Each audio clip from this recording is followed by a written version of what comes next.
السلام عليكم، ازيكم عاملين ايه؟ معاكم امال سليم. هعمل معاكم النهارده دجاج سويت اند ساور، وهنعمل كمان النودلز بطريقه احترافيه زي المطاعم الشهيره، وهتعمليهم في البيت بكل سهوله، والطعم اجمل من المطعم كمان.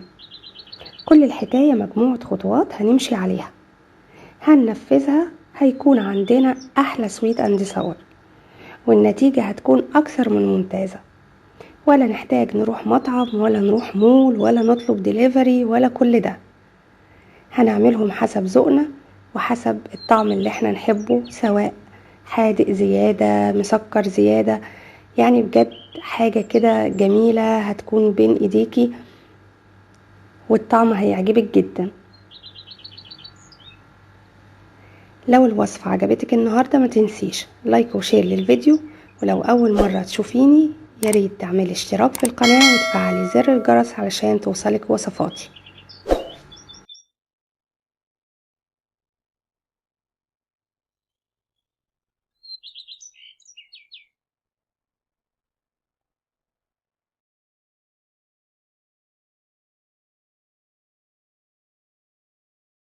هنبدأ ونقول بسم الله. اول حاجة جهزت قطع الدجاج بتاعتي من الصدور، مقطعاها مكعبات بالشكل ده، وضفت عليها معلقة صغيرة وتلت من الملح ومعلقة صغيرة من الفلفل الاسود، وهقلبهم كويس وهسيبهم في التلاجة لمدة نص ساعة.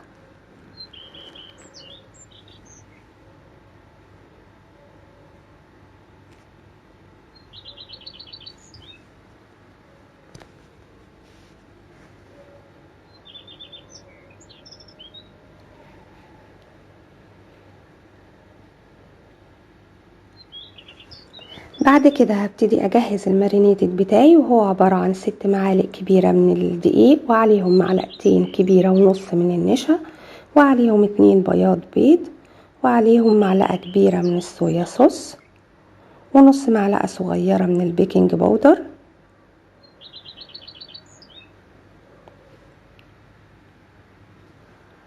واضيف عليهم مية ساقعة شوية شوية، واقلبهم كويس لحد ما اوصل للقوام اللي انا محتاجاه.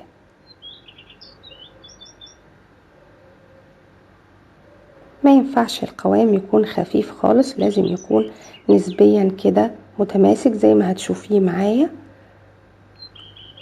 علشان يتماسك على قطع الدجاج بتاعتي. ادي القوام، يمكن ملاحظة هو عبارة عن ايه. هضيفه على مكعبات الدجاج بتاعتي واقلبه كويس جدا، واسيبهم في التلاجة لمدة ساعتين.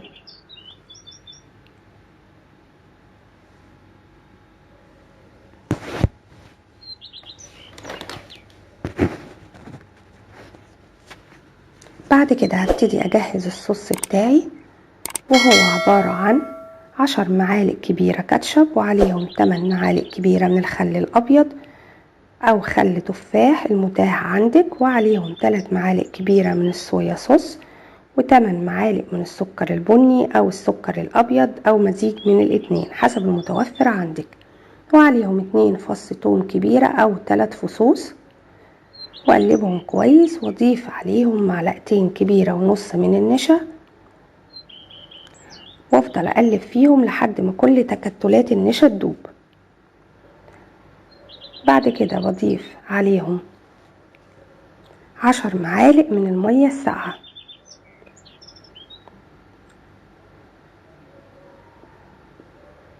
واقلب الصوص بتاعي كويس، وتدوقيه. لو حاسه انه محتاج رشه ملح هتضيفي، مش محتاج خلاص. انا كان بالنسبه لي كده مظبوط جدا. برضو لو حابه تزودي الصويا صوص هتزودي، دي حاجه ترجع لك. نسبه السكر والصويا صوص ده زي ما تحبي، وبكده الصوص يكون جاهز معايا. دلوقتي هبتدي احمر قطع الدجاج، هبتدي اغطس القطعه بالشكل ده في المارينيتد، وانزلها في زيت في طاسه يكون مسخناه كويس جدا.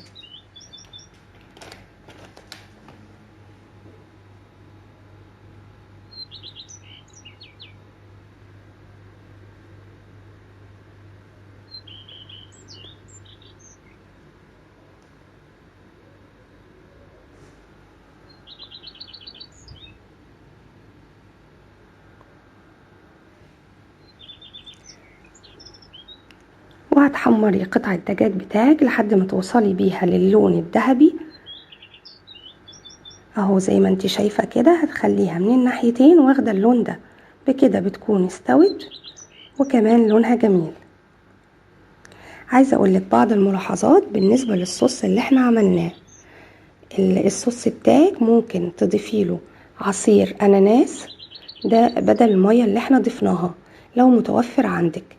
مش متوفر خلاص كمان ممكن تضيفي تشيلي صوص لو بتحبي الحاجة حراقة او سبايسي، او تضيفي معلقتين من الكاتشب الحار. دي حاجات بترجعلك انتي حسب ما تظبطي الصوص بتاعك، عايزاه سبايسي او عايزاه عادي زي ما انا عملته، زي ما تحبي. لكن الاساس موجود اللي هو السكر والصويا صوص. الحاجات التانية دي بتظبطيها حسب ما تحبي.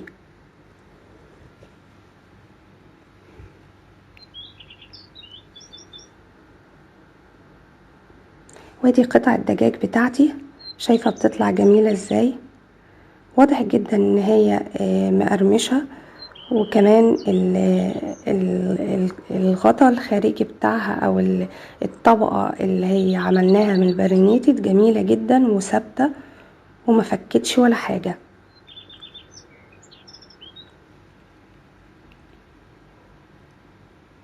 ودي هي كمية الدجاج بعد ما خلصت، شايفة لونها جميل ازاي. دلوقتي هبتدي اجهز الخضار بتاعي. هجيب طاسة وفيها معلقتين من الزيت، وهضيف عليها بصلة متوسطة مقطعاها مربعات صغيرة بالشكل ده، وعليها فلفل الوان برضو مقطعاها مربعات بنفس الطريقة. وهقلبهم تقلبتين حاجة بسيطة دقيقتين 3 مش اكتر، لان ما ينفعش الخضار بتاعي يدبل.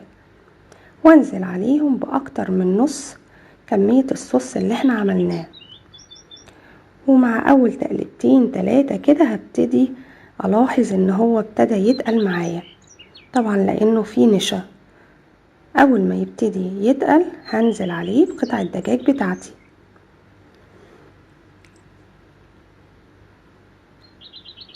واقلبها كويس.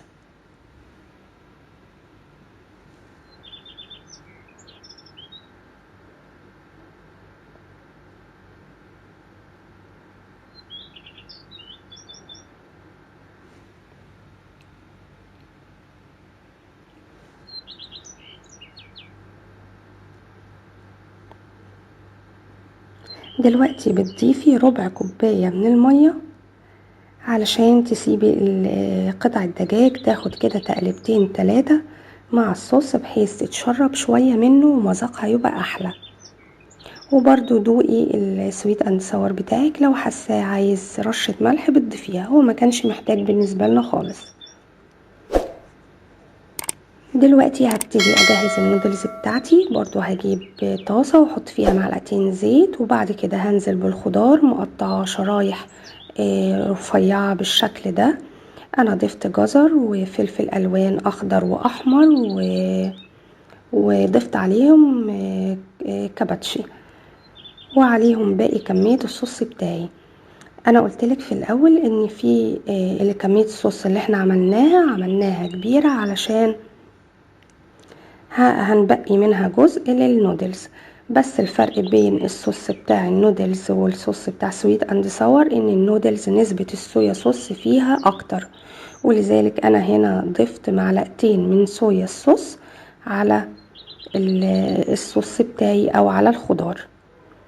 بعد ما تقلبيهم وتلاقي النشا ابتدت هتتقل، برضو نفس الفراخ كده تنزلي بالنودلز بتاعتك، بتقلبيها تقلبتين وبتكون جهزت معاكي.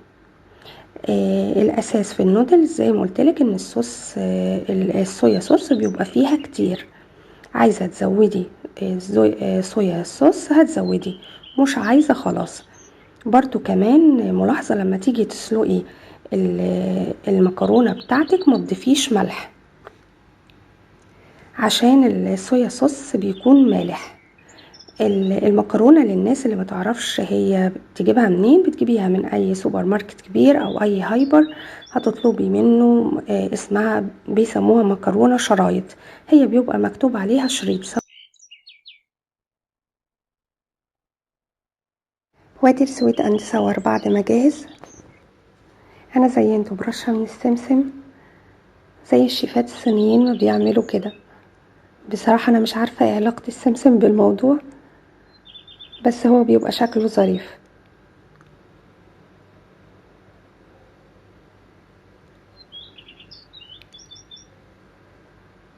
وادي النودلز اهي بعد ما جهزت.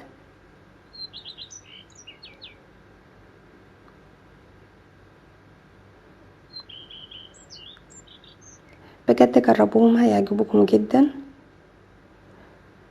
يا رب اكون قدرت افيدكم النهارده. ولو عجبك الفيديو ما تنسيش لايك وشير للفيديو، وتسيبيلي رأيك في الكومنتات. ولو اول مرة تشوفيني ياريت تشتركي في القناة وتفعلي زر الجرس. بحبكم في الله، امال سليم.